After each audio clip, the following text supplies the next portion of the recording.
You're watching South Asia Newsline, and here are the top stories we are tracking for you on Monday, the 30th of June. India's foreign minister to visit US for Quad meet, focus on key Indo-Pacific issues. Rights activist flags concerns over interim rule in Bangladesh ahead of 2026 elections. And splashing mud and singing, Nepalese celebrate Paddy Day.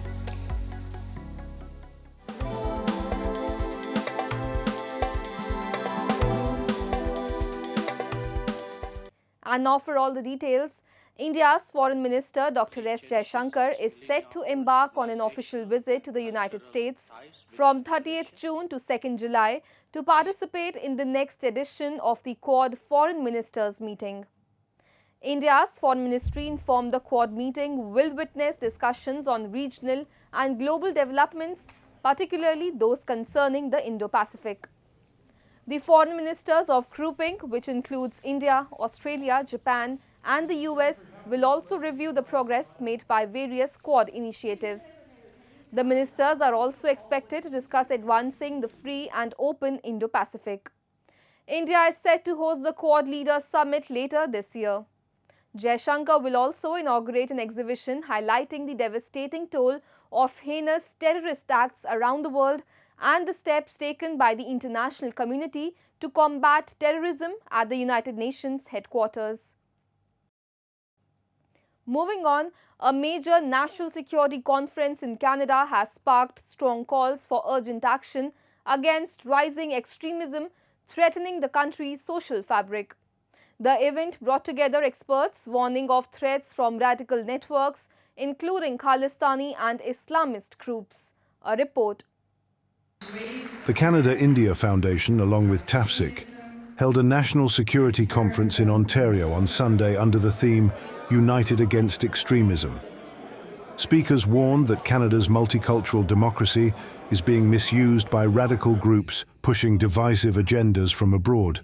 The event featured discussions around the 1985 Air India bombing to current threats from extremist outfits and foreign-funded networks, with calls for urgent policy response. We feel Canada is not the same. I mean, we are, as community, going through a lot of threats in terms of extremism, and this is not against any community or any individual or any organization. This conference is for Canada, to preserve Canada in its pristine state, which we came to. The conference flagged threats from Islamist networks, Khalistani separatists, radical far-left actors, and foreign agents posing as rights activists, and repeated silence by Canada's political leadership. We have Islamists, Muslim Brotherhood, IRGC-connected, Pakistani ISI-funded shenanigans. We also have Khalistanis, of course. We have far-left radicals infiltrating our school systems and all that. And, of course, the rise of the sort of woke right, neo-Nazi segment of the population. So all the worst people in the country are very, very mad that this is happening, but I'd say all the best people in the country are in this building right now. The conference followed Indian Prime Minister Narendra Modi's meeting with Canadian PM Mark Carney at the G7 summit earlier in June, where both sides raised concerns over Khalistani extremism and its impact on ties. The meeting was seen as a step toward easing tensions after the killing of Khalistani terrorist Hardeep Singh Nijjar and the diplomatic fallout.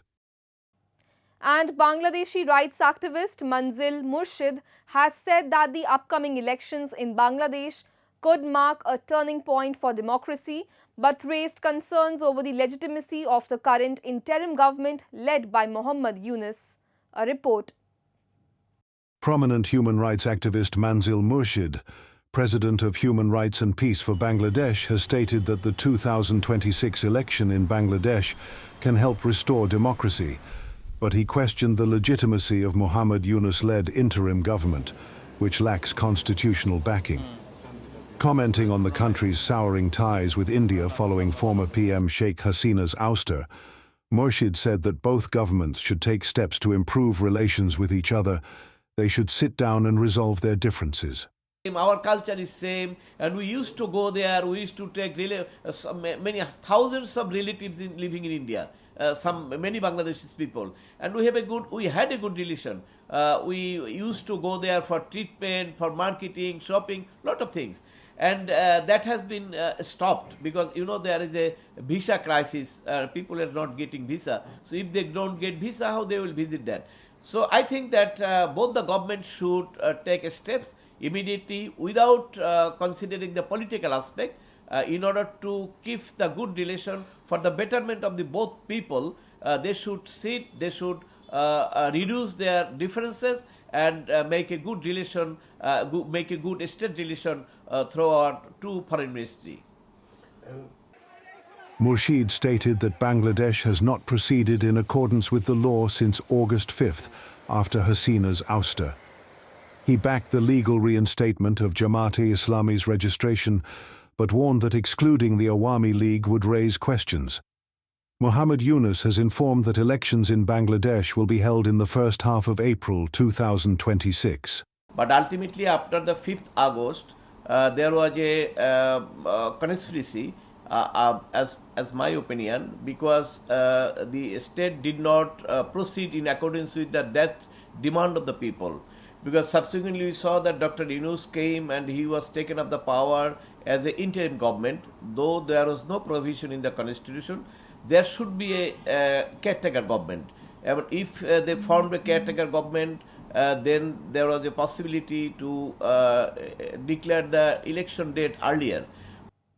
Moving on, the Sri Lankan Navy has apprehended 8 Indian fishermen and captured 1 boat for allegedly poaching in Sri Lankan waters north of Mannar, it said in a statement on Sunday. The Navy said the seized boat and the Indian fishermen were to be handed over to the Fisheries Inspector of Mannar for onward legal proceedings. This marks the first arrest since the commencement of the annual fishing ban. Fishermen associations from India's Rameshwaram have condemned the arrest and urged the government to take immediate steps to secure the release of the fishermen. The prolonged dispute over fishing rights has been a source of tension between India and Sri Lanka for many years, as they share an expansive oceanic border without any perceptible demarcation. Fishermen from both sides frequently stray into each other's territory while netting their catch and end up spending years in jails. And farmers across Nepal observed Ropain Diwas on Sunday by planting paddy saplings on terraced farms, a celebration that honors the age-old traditions of rice cultivation. Take a look. Farmers across Nepal marked Ropain Diwas, also known as Ashad Pandra, on Sunday by planting paddy saplings on terraced farms by soaking in mud, music, and tradition. The paddy planting, known as Ropain, holds great significance for farmers, and this celebration honors the age-old traditions of rice cultivation, predominantly carried out during monsoon, which begins in June and lasts for 4 months.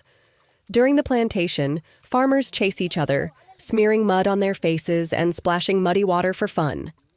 A feast is also thrown which includes beaten rice, curd, pickle, and homemade brew. The Ropain Diwas has been celebrated as National Paddy Day in Nepal since 2005.